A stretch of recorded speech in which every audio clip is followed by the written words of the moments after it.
Hey, welcome to Tea Time with Amie and Bev.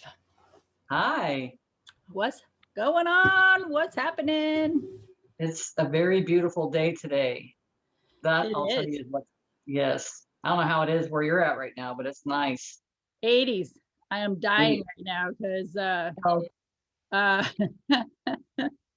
as you might recognize, I have a different background because I am in a hotel room and making a couple trips back and forth to the vehicle and the heat, and because it's like 80, 80, going from 50 to 80 and hot flashes and huffing it back and forth. I'm surprised there's not sweat dry, sweat falling down my face. So anyway, yeah, I'm in a different climate at the moment for a couple days. gotcha. So what's going on with you? Well, life, uh, being of service and supportive to transport a friend so she could see her hubby who is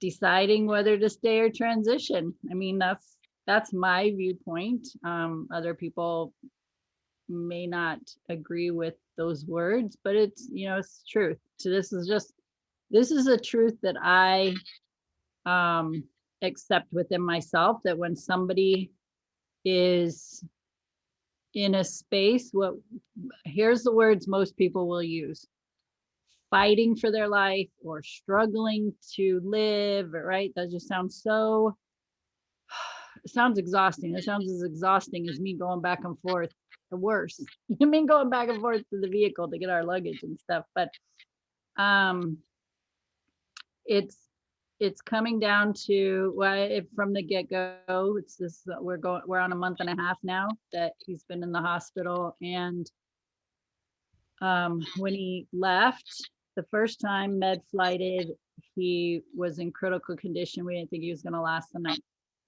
Recovered, and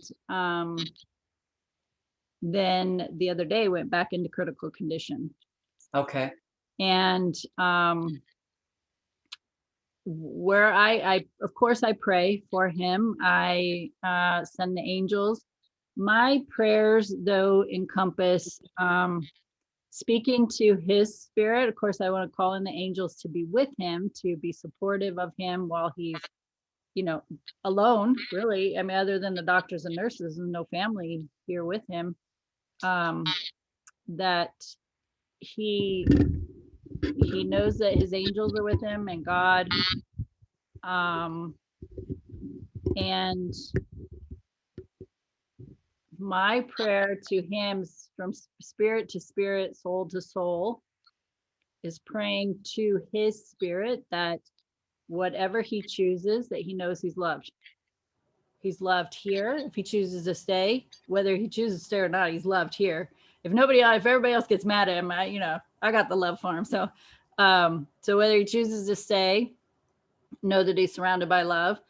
And if he chooses to transition, that he's surrounded by love. And that it also encompasses, his parents that have already passed, and his friends and animals that have transitioned. So, speaking spirit to spirit is different than praying from a space of lack. Praying in a sense that I'm losing you, you're yes, leaving me, right? And very close friends, we're adopted family to them. They're like grandparents to my son. We've known them for over 20 years, and just honoring that space, like he gets to choose. If he chooses to stay and live more life with his wife and his grandkids and his daughter and stuff, that's absolutely his choice. It's his spirit. I don't know his spirit's journey. And and it's honoring somebody in this space that it's their spirit's choice to stay or not. And I'm the physical supportive factor for the family. So There's a lot with all that stuff. Yeah, there's a lot with that. It's like even thinking about being that person that's in that situation. So from my standpoint, I know that he brought forward messages during this time that he had gotten better. And sometimes maybe that's what it's about. Maybe it was just enough to plant a seed in someone else that there's so much more than what you're seeing right here. And then such a responsibility that a person can feel like for leaving others behind, or how, worried about hurting someone else, and who's going to take care of this and who's going to take care of that. What are they going to think about me if I just go ahead and let go? Like so many of these things, when really it's such a, it's a personal journey. It's not up to anybody else. And it's like you talk about a lot of this stuff, and it's like it kind of hits close to home, because I just cleared out the house that Jim was, we had shared. And I mean, I just turned in keys today, and it's like such a, there's anger points, like I get pissed off. It's like, what the fuck, man? Like seriously. But that's my physical being journey here. And it's the same thing. It's where we get into a habit of looking for someone in the wrong places. And when I say wrong places, we get so into the habit of looking for them here, they never go anywhere. So that's for that family to recognize, or to understand, that we don't ever really go anywhere. They're still here. But it's like when you see a vehicle drive by and you expect to see that person driving that vehicle, and it's not. It's like there's those things that kind of, it's almost like a high and then it drops you down low. So it's like almost a little, but it's a self-inflicted motivation, or a self-inflicted roller coaster ride, really. And I feel like sometimes that's just me not being present, or maybe we get kind of stuck in the past or the future too much. You know what I mean? The The future, story. yeah, and the person's not there anymore. So it's like there's so much information, there's so much to be processed with all that you have said. And sometimes it's just recognizing, it's like I mean, we don't know his spirit's journey. We don't know. This may be it at this time frame. We just don't know. He knows. He He knows. knows. Yeah, he knows. We can we Absolutely. we can deny it. We can deny it, that we know our journeys and stuff like that. But a lot of times we kind of know. We kind of know when we get to that place of, just being tired, because you said earlier, when you're fighting something. And when you're fighting something, that's what I've recognized, because I spent my whole life fighting things, was that you just had to let go of the oars. You just kind of had to let go and see what happens. You had to Yep. have faith. You had Yep. to have faith, and you're going to be okay. Yep. And he's one of those who would be titled a fighter. Gotcha. So he would be exhausted, and he's exhausted right now. He's just, and so we take ourselves to that point of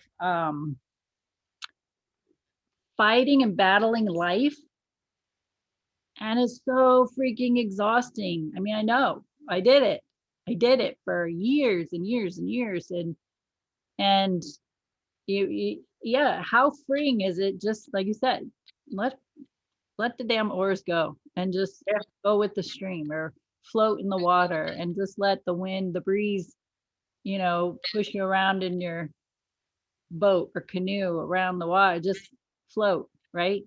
Yeah. And Go present. do it. I said go present. Be present, because it's like noticing the breeze that's coming through just from an air conditioner, or notice the smell of a person that walks into the room. Just noticing every single freaking detail, because that brings you present. I'll tell you that the more that I notice that there's problems, is the more that I don't take time to meditate. Mm-hmm. It sounds crazy. It does, because I've spent my whole life not practicing that. But when I do it, for me at this point in life, it almost feels like it's a necessity. Oh yeah. To sit and just be quiet in a room. And that's funny. That No, it's not funny. It's just great. We always come around to this, because I actually I had a conversation. Oh, okay, with the lady I'm taking caregiving to, right? So she had a doctor's appointment yesterday. And so the way, it is now, like, we're at the hospital, and that's where her follow-up visit was. And this was a hospital in our hometown, not where her husband is. It's completely different event. So I took her to her appointment, and so we're sitting there, and sitting there in the room waiting for somebody to come in and talk to you, right? So we're sitting there. Well, first of all, we go in and you're walking down the hallways and there's nobody. And then you go into a room and you're sitting there and they have this. So you come into a room, let's say from the right side, okay? And you sit down and then there's a door on the other side of the room and that's where the physicians come in. So there's like this secret passage, right? They come in and out of to go into the other rooms. And so we're sitting there and we're listening. I'm like, this is so creepy. This is like we're in some kind of a Halloween movie. You know, I said this would be an awesome place to have some kind of a Halloween haunted house. And so we're just talking about that. And so then we're sitting there and it's like total silence. We're the two of us sitting in this room, total silence. I was enjoying it, by the way. She goes, it's scary quiet. And I was sitting there thinking, wow, that's her perception.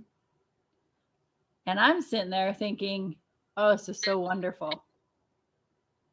Just have a quiet moment, just to sit here and just be quiet. Like it was, I relished it. And she was like, it's scary quiet. So what I started processing, which is, you know, we've I think have talked about this other times, is people just cannot sit with themselves in quiet, in solitude, because they're sitting with the person that they've been and the choices they've made and the emotions that harbor their experiences, typically the negative ones, right? Mm-hmm. So it's thinking about all of that, because again, I did that. If there was a moment in time that my head could do any kind of thinking, it went straight to the past stuff. And for her to say it was scary quiet, my mind didn't go back to the conversation of a haunted house type of thing. It went straight to, I wonder if she just can't be with herself. Mm-hmm. In silence. She sits with herself every day with the TV going and the dog bugging her and me in and out and, you know, the phone ringing. That is completely different than just silence. And when she said it was scary quiet, I was like, what? This is amazing. So yeah, it was an interesting process that I had. You know, she said it and then she just sat there. My head was like, oh, this is a tea time topic. Ooh, thanks. So funny. It's so funny. So I mean, even that, so it could be so blissful, right? And it just goes back to releasing the oars. Is you release the oars, you can step into bliss because you're opening up, releasing the control, the fixer, the people pleaser, the shame and the guilt and all that stuff, and relax, like just experience a moment of bliss, a moment of calm, a moment of peace, whatever you want to experience from that. And it's so foreign because of course, I mean, it took me a long time to get used to that quiet. And when I finally did, man, that's like right now. It's us and you said the air conditioner. Listen to the air conditioner. That was the first thing you said. And I was like, yeah, the air conditioner's on. So man, but just to sit here and just, especially after 3.5 hours of traveling, get somewhere to eat, get her to go see her husband, drop her off, get to the hotel and get signed on to do the tea time. And honestly, it was beautiful. Just like I had no worries today in any of it. I was like, it's all going to flow. I know that he's laying in his hospital bed, probably having a conversation with the angels and God, deciding whether to stay or not. But I just kept telling him, get us there safe, let everything fall into place, let everything be of ease. And it absolutely was. Absolutely was. There's hardly any traffic. The freeways were easy. Never stopped in the, and because I'm in a big city, people, big city. And typically there's the stop and go on the freeway. None of that. Just flowed into getting something to eat, flowed into the hospital, taken care of, flowed right into the hotel room. Nobody's in line. I right up to it.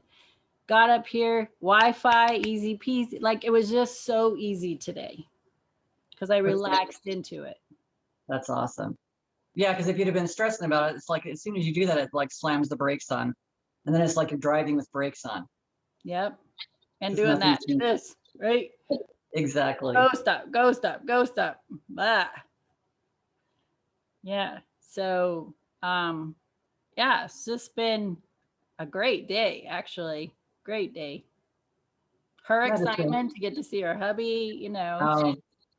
Because she hasn't seen him for a month and a half. That's correct. Yeah. So Yep. this will be good for both of them. Yeah. And it helps to make decisions. You know, it reminds me, because it's like even like hospice nurses will say stuff like, because I remember my mom was transitioning and stuff, and it's like just letting them know that it's okay. It's okay. Whatever you decide, it's okay.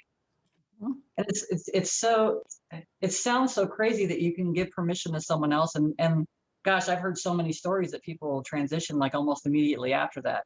Or you could say that it's okay, and then you walk out of the room to do something, and that person transitions. My my grandmother had passed that way because they had told her it was all right, it's okay. And it's like, Yeah. even for my mom, it was like I would tell her it's okay. You know, we're all on our own journey. We're gonna figure it out.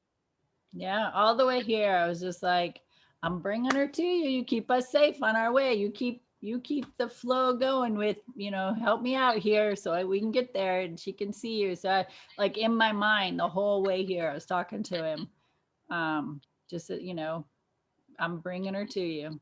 We're coming. Gotcha.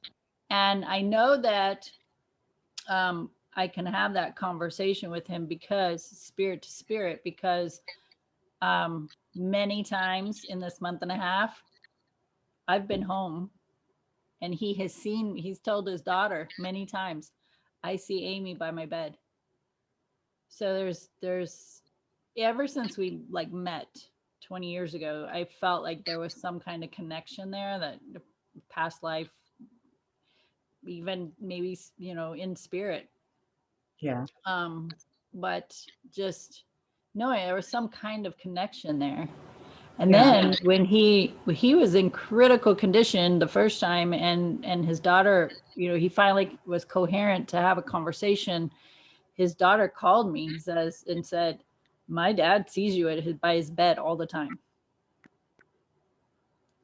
And I'm like, okay. I said, well, I've been praying really hard, so I can imagine I've been there. Even when I'm sleeping, I can imagine like I'm going there to be with him, because that's usually when he sees me is in the middle of the night, like 2, 3, 4, like early morning hours, when it's calm. So yeah. And there's been so many, so here I'll share this quick experience. I find dimes all the time. Okay. And it's not like, oh, they just fell out of my pants. No. Or, oh, it was in my purse. Or, oh, there's one sitting on the coffee table. Okay. Let me tell you a prime example.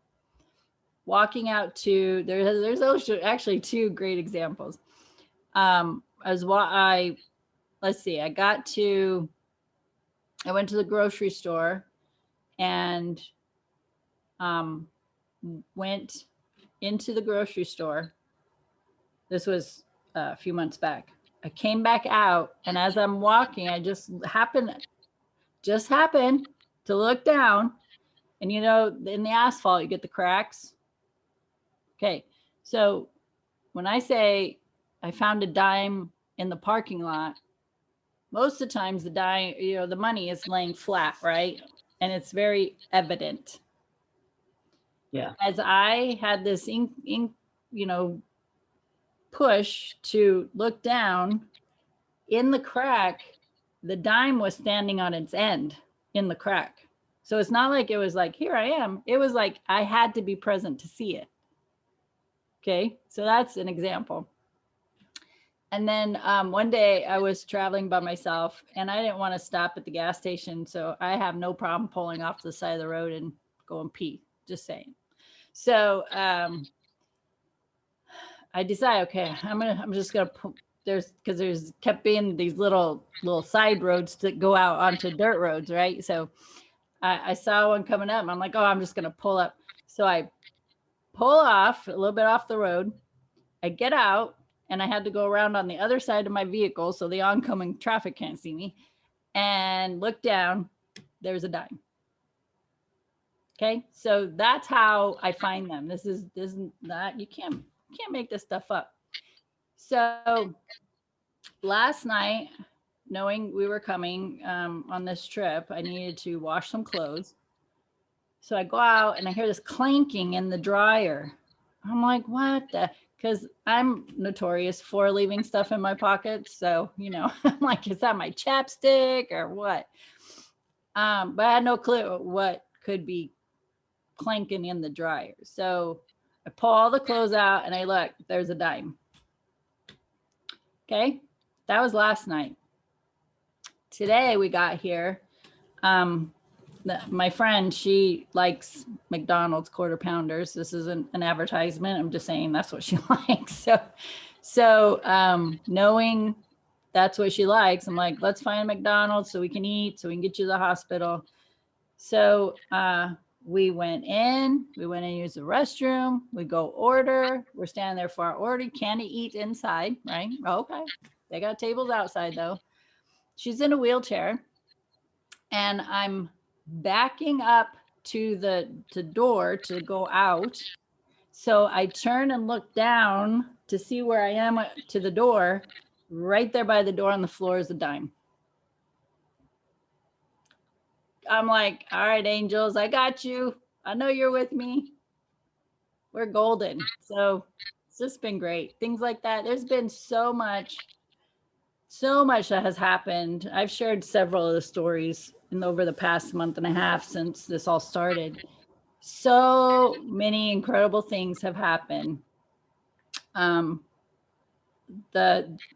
was it? One day last week, his daughter called and she says, hey, there's I can't even say, there was a certain medication they needed to get to him that was delivered to the house. And I said, okay, well, I'll go in and see if it's here. And if it is, we'll get it down there somehow, whether we have to mail it or take it, whatever, doesn't matter. As I'm talking to her on the phone, I was standing outside because I was taking the dog out to pee. Here comes, at my friend's house, here comes the UPS driver up the drive. He brings me a package. I shake it. I'm like, oh, here's another medication. Like he had a lot of medications delivered. And I took it in and I'd already talked to her, hung up the phone, went inside, opened the bag. It was that same medication she had just said she needed. And I text her. I'm like, oh my gosh, you won't believe it, right? So just like that stuff's been happening constantly.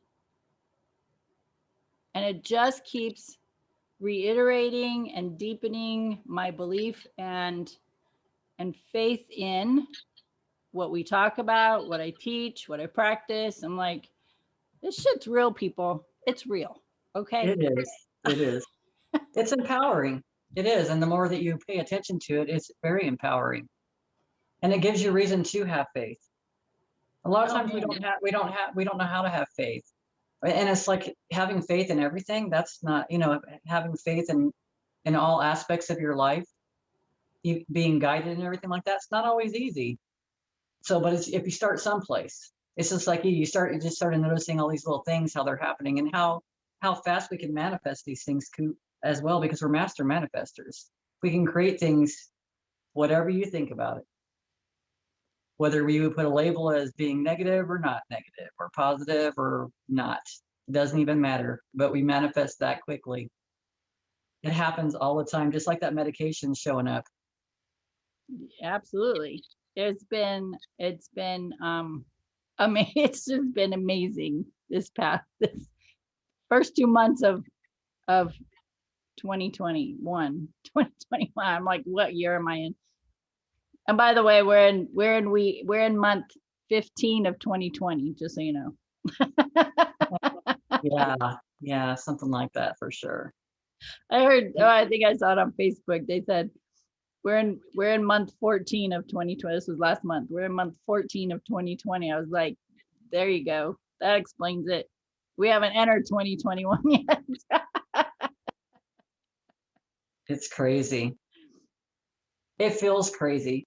I say that. It's like I've noticed, and maybe it's me, I guess, to a point, but I've noticed that it seems like energies are a little bit high and chaotic, and there just seems to be a lot, like, even for me to go, and of course I didn't set my intentions ahead of time either, but going and taking care of things, which I'm very happy. I've been getting so much stuff accomplished and taken care of, clearing out a whole house of 27 years of stuff. I mean, it's just, and having it finalized and all that stuff is just crazy. But then going into the stores and stuff, and it's like yesterday I was at the store. It was the last place I stopped at yesterday. It's like, I have got to get out of here, like now. Like, I felt like I gotta run. I could run out that door right now and not even take anything that I'm taking right now, because I don't care. Mm. It's just has gotten a little bit like that. And then once I got back home and stuff, where it was just quiet, I could take a deep breath and relax, but I didn't feel anything like that before then. It's been kind of chaotic. It's just been, and it's been with a lot of people. It's like I've had a couple of people, they're like, oh, we've talked about posts before. Like, I'll put a post up and they're like, oh, well, oh, that's so sad. No, it's not so sad. I put up a post recently, and a family member my mom had passed. So it was like 6 or 7 years. I don't really keep track of the time frames, because I mean, maybe I should, because that was her celebration back on her home journey there. But like, they're like, oh, I miss her so much. It's like, she's right freaking here. But I get it. I get it, because then I've gone through the other process of being pissed at Jim for not being here, or not being able to talk to him that way. Although we can, it's just, again, learning. We've talked about it before, learning a new language. It's learning to listen in a different way. Things start coming through. It's learning how to quiet down and hear things. And that's why I was saying with the meditation, it's like, it's so very important. And then it's like, then my mind doesn't work. I can't even talk properly in the last few days.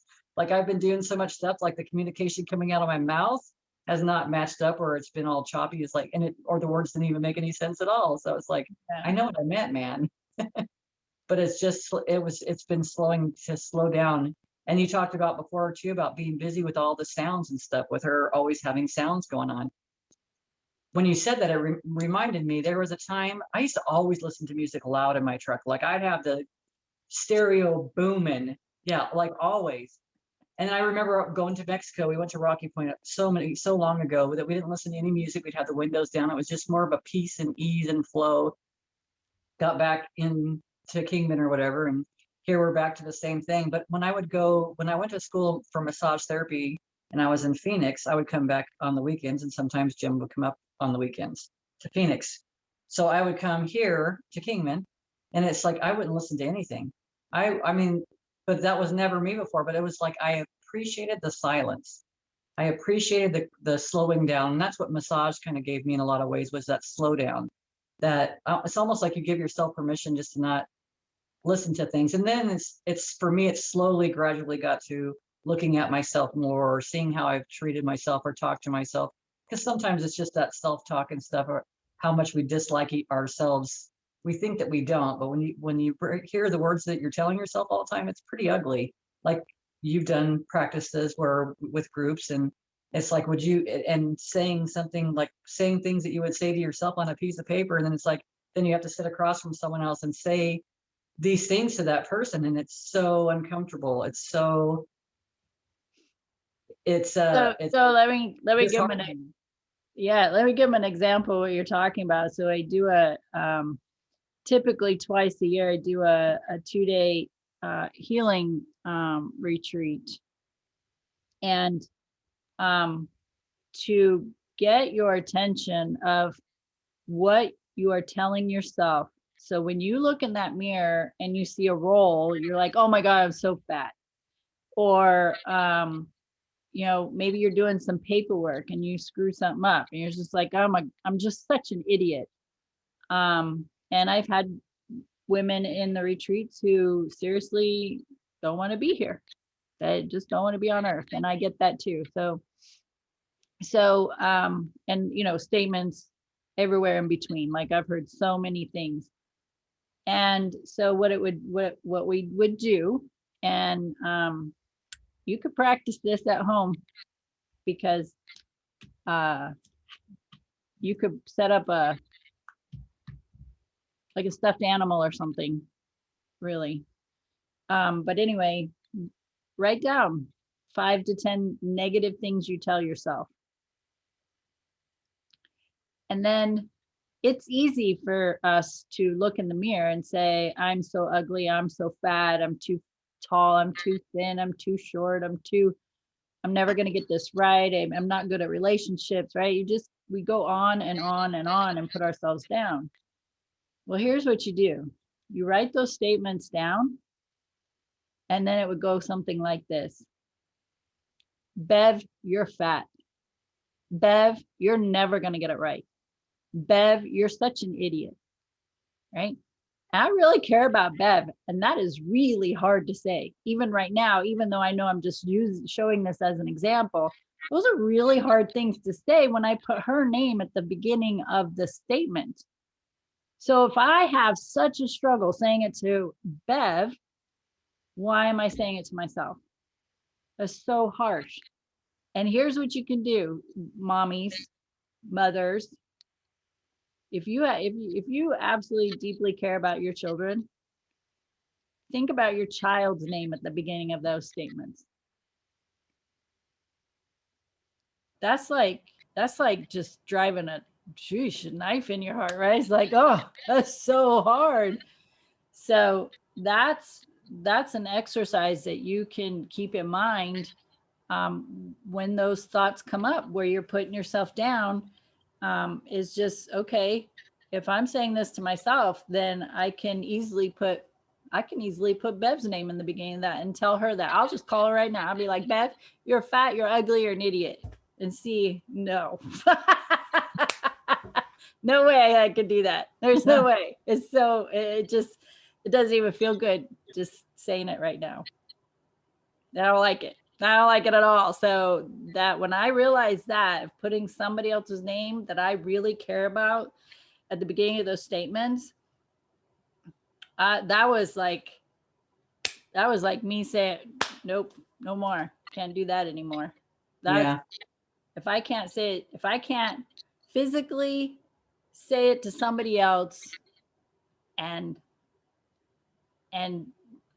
like feel good about saying it to her, then I don't need to say it to myself, because it doesn't feel good. It never will.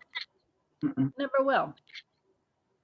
No, it doesn't. And I wonder, I never thought about doing that, writing something down like that, and then look at yourself in the eyes and say that.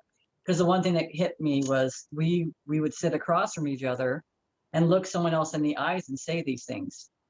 And it felt so, yeah, it felt so gross. It felt so ugly and untrue. And I mean, there was just so many thoughts that go through your minds when you're doing stuff like that. It's kind of crazy. And even to imagine, so I mean, we've talked about the masks, right? We put these masks on, every life's good, everything's okay. I got it together. I'm keeping up with the Joneses. I got the best stuff, right? We got all this facade going on, but you got those thoughts going on. And so when you write those thoughts down, and then you're looking at somebody and you're saying, Bev, you're an idiot. I just can't believe you can't even get it together. And Bev's looking at me going, I can't believe you're saying this, because I don't even see this in you, right? Yes. And Bev's like, Amie, why would you even say that to yourself? You're not that person, right? It's because I have that mask. I got this thing going on to put on the um the show that I got it all together. But in my head, I'm a mess. I'm chaotic. And so she's, as I'm would be saying these things to her, in her head, she's just like, why would you say those things to yourself? That's horrible, right? Because you're so Yeah. beautiful, or I think you're so smart, and you have whatever she would say. Like it's really an eye opener. It's a when you do that in person and have that connection with somebody and realize that, and most of the times, right? How many times has this happened? The two people that would match up had almost identical statements Pretty close. Almost always. Yeah. or same issues that they were focused on. True. Because Uh, like attracts like. yep. You're always in keeping that in mind that you're always drawn to whatever you're putting out. There's some because there's a gain for each person, a possibility. You can both grow from it or you can both just wallow in it. Yeah. And it also, that exercise brought connection with women because it's a women's event. It brought connection and with different women in that group because they realized like, oh, I'm not the only one who thinks this about myself, or I'm not the only one who talks to myself like this, or I'm not the only one who struggles with this. And that's what we think. We think because it's just been ingrained in us for generations upon generations. I've been watching. My husband likes to watch the kind of like the medieval time, right, where always going into battle and all this stuff. And I really this time because he's been watching these shows for a while. um but okay, so most people can relate to the Game of Thrones. Yes, we finally watched it because that is his MO. That's what he those are the type of things he likes to watch. And then we watched called The Last Kingdom. Same time frame, right? And I've really been paying attention to how they treated women. Oh my gosh. Oh my gosh. I sit there and cringe. I'm like, holy moly, no wonder we're so jacked up. We were just used for our bodies. Like here, I'll give you this woman, this girl, if you will agree to what I want you to do, like the political, right? If you do what I want you to do, I'll give you my girl to do with what you. I was just like, oh, it's been such an eye opener because I never really gave that attention before,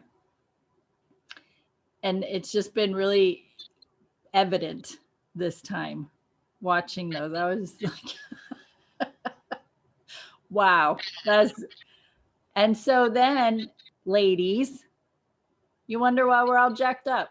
Why we think we are supposed to be the strong ones and keep it together. Why we are supposed to fix things. Why we are supposed to be people pleasers. Why we're supposed to take care of everybody, everything. Like it's because of the generational programming. Women were nothing. Like women were nothing. And now we're rising. When you're rising, you want to take others with you. You want to encourage others as well and lift other women up. Don't berate them. Don't belittle them. Don't put them down. Don't talk behind their back. Mm-mm. That meme where it says, straighten your sister's crown without telling her it's messed up, without telling her it's crooked. Just let's let's link arms and move forward instead of putting like trying to still claw your way to the top because we're in a space now where there's enough for everybody. There was almost 8 billion people on the planet. Might be a little. lower now, but almost 8 billion people on the planet. There's enough. There's enough. Do you know how many people are doing the coaching business? And if I, Probably millions. oh yeah, but I'm one person, right? For me to fathom handling 1,000 people or more, Oh, like I haven't grown that much, but where I'm at, people are attracted to me and they're going to grow with me. yes. And as I grow, then I'm going to attract other people, right? Then as I grow, my audience will grow, but I can't start out as a, well, I could have, but my mindset wasn't there to start as a coach and be in front of 5,000 people like that. I personally, on my journey, needed to grow with that. Okay. And there is enough. 5,000 people is like the tip of my pinky nail compared to the amount of people on this planet. And it's true. And how often do you hear, I mean, how many teachers or guides or um, whatever you want to Massage call it, therapists. I mean, come on. but How how many many millions of massage therapists are there, millions? Bev? But we all do things differently, and we all have a different perspective, and that can change at any given moment. We're all different at different times, and not everybody can hear everybody at the same time because we're on different. I guess you can think about the energy discs, where sometimes either higher, a lot higher, maybe the higher vibrational energy of joy and love, and sometimes we're in a lower energy and we capture different people, or we line up with people, or we attract them because like attracts like. We go back to the like attracts like, and it's just always just, I mean, for me, it's just always trying to be the best version of whatever that is from day to day, because it changes from day to day. It changes from day to day. I say try, but it's like my focus is really being in a higher vibration. And when I start worrying about stuff, I'm like asking for guidance to please help me get into a higher vibration, because I'm recognizing where I'm dipping. And it could have been for so many different things. It could be for lack of sleep, lack of food. Maybe I've kept myself busy all day long and haven't sat down for a minute. The meditation, taking 5 minutes or even 1 minute to sit and take a deep breath, and recognizing most, I mean, you could sit anywhere and watch people. Most of them are shallow breathers. There's not deep breathing going. I mean, there's so many things that we all lack, like for basic necessities. Those are for our basic day-to-day life. Imagine how much younger we would all look and be if we just slowed down, if we just took deeper breaths, if we just didn't get wrapped up in all the stuff, because it's not that important. It's not that important. It's not. When you think about transitioning or like peacing out, like, I'm out, man. See you guys. You guys have a good time. I'll see you on the flip side. I mean, it's all it is it's just an energy thing. It's just about where you want to be at. How do you want to feel? And the only way you can check in with yourself or do anything about it is checking with yourself. Only way you can do anything about it is to check in with yourself. Because if you don't slow down enough to even pay attention to yourself, we talked about it last week, wanting attention from others, or wanting this from others, or looking outside of self for this or that, when it's just us, like calling to pay attention to ourselves. Because I know for me, my attention was always drawn outside of myself. It was always onto someone else. It was always over focused on what they were doing or not doing or whatever. And then my whole happiness was based on that. That was fleeting, very fleeting. Yeah. And now, I'll go back to, when I mentioned to Bev, hey, you want to do a podcast? Do you know how many hundreds of thousands of podcasts there are? She could have been like, no, there's enough people doing that. I don't think we could add any more value to anybody. You know what? People are watching our videos. People are listening to what we have to say. People are commenting on it. So one life, one life. If I touch one life this week with a podcast, we're golden, That's right. right? We are golden. And the other thing is, listen, in these workshops, when we were doing in-person workshops and events, I had a lady who came to the healing retreat that I was talking about earlier, where we practice the telling other people your statement, your negative statements, right? She sat there for 2 days. She sat with me for 2 days. Okay. So I got a room full of people, okay, probably around 15, 20 people, all day Saturday, all day Sunday. Okay. People are having breakthroughs, they're having emotional moments, they're finally releasing stuff they've been hanging on to. Like, it's just beautiful. It really is. Second day at the end, I asked every person, we go around the room and I ask every person, what stood out for you the most during our time together? Fair question. It's for them to acknowledge so it'll sink in, because once you say it, it gets more embedded. And it also helps with knowing what pieces are working for people and to keep implementing those, right? Okay. 2 days of different exercises, different connections, right? Doing different things. 2 days. We're talking at least 12 hours. The end of the second day, I asked that question, and she's like, well, I still don't know how to fill in the blank. And I just looked at her and I thought, we've been doing this for 2 days. It's not that I didn't provide the tools. I provided a lot of tools, a lot. She was not open to receive it. And when you're not open to receive, you have a set mindset. You have a set mindset of how things are supposed to be. Mm-hmm. And she was not open to the different tools and techniques that were provided. So therefore, on her own accord, it wasn't my responsibility to have or to make her have a breakthrough in anything. On her own accord, she was not open to her own healing, to her own releasing, to her own shift or change.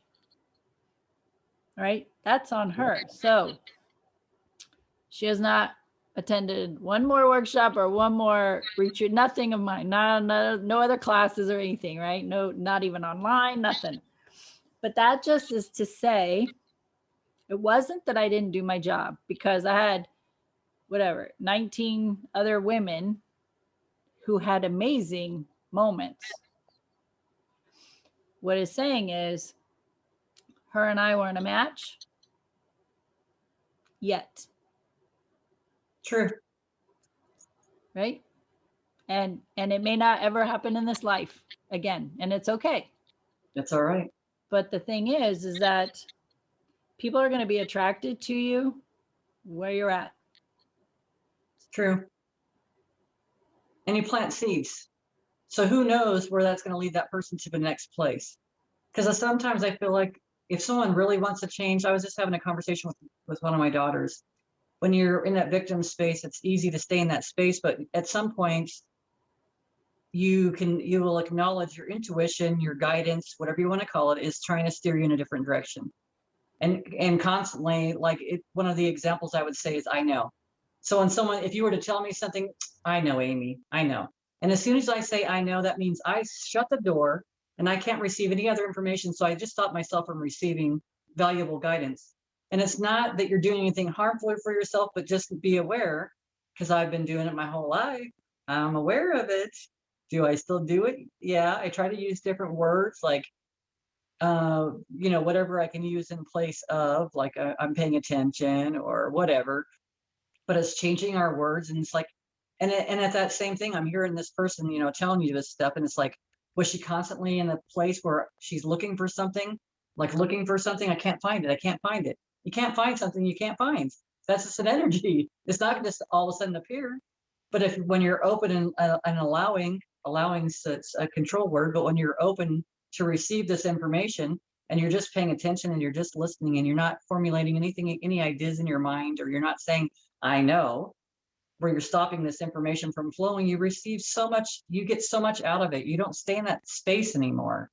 And that's how you can tell with a lot of people, and it's not, and judgments come up recently for me, and because I've judged others for sure. Anymore, because I'm not perfect. And if you judge me, we've talked about before, if you judge me or I judge someone else, all they're doing is mirroring for you exactly what you need to see about yourself. If you're finding something in someone else that you don't like, that's probably something that you found in yourself in a different form, but it's something that you don't like. It's recognizing those things. Just being open, and it's like, and you can tell by how it feels. Just you tell me about this person, it just feels like it was uncomfortable. She was uncomfortable. She just didn't get it. She wasn't in the flow. And that's just so simple. That's, I mean, to look at someone else, yeah, exactly, because they're just not able to receive at this time, and maybe it has everything to do with being in that victim mode. Because a lot of times we don't realize how we fight for our limitations. Well, this is going on and this is going on, and my daughter hasn't talked to me since 1980, and whatever the whole situation was. There's all these things, and we stop all that healing from happening because we go right back to the what is or what was. There's so many factors, and it's just being quiet enough, like the meditative space, just being quiet enough to hear and to listen. And so much information flows in, and you can feel it. It feels different. Oh yeah. And she was a teacher for me too, because it was early enough when I started doing that workshop that one of the practices, especially when you're a teacher, okay, of any kind, when you're a teacher of any kind, is don't take things personal. So she was being a teacher for me in that aspect. Like, she is sitting here in front of me with all these other women telling me she got nothing out of the weekend, nothing. And I was like, in my head, practice what you preach. Don't take anything personal. It's not about me, it's about her. It's not about me, it's about her. It's the But truth. in a sense, it was about me because I was learning not to take things personal. So Gotcha. when we talk about this all the time, we come in contact with somebody, we have something to learn from them. Even if we're just observing what's going on, we're not even interacting with the people, there's something to learn. And so it was, okay, take a deep breath. It's not about me, it's about her. She's saying she didn't get anything out of the whole weekend. That doesn't mean I didn't do my job. I worked my ass off, and I got all these other women telling me all these things that they got out of it. I was like, okay. And then maybe we're not a fit for each other right now. But like you said, planting seeds, maybe it took her a little bit to process some of the things that had happened that weekend. And then she experiences a shift. Then she treats herself differently. Then she treats other people differently, right? Then, like, I may never know that ever. But I know that I did my job. And you did your best because And you always at that do. time, Yes. I did my the best that I knew how, the information and knowledge that I had at the time, right? And since then I've grown. And when I grow, it's beneficial to my students and my clients, because that means I'm better. I have more to bring. I have better tools to bring, right? So yeah. Yep. Yes, yes, and yes. Exclamation points. Exclamation point. So yeah, so great conversations. I love it. I love it so much. Me too. So we've been here for an hour already. It never seems like it. Seems like No, it goes by so fast. it does. So prayers. I'm just asking for the prayers for my friend. So just holding the space of, maybe it's just envisioning him in the white light, or the angels with him, or whatever it might be, just holding the space. It's not to pray that he gets well and stays, or prays that he transitions, just holding that loving space for him in his healing process for his highest, greatest good. That's not for us to decide. That's It's not. for his journey. Exactly. And holding the family, right, in that loving space as well. So, and just honor, even if you have family and friends that may be going through this, just honor the space that they're in, and just call in the angels, let them be there to support the family and the friends, and and do that. That is, to me, is more beneficial than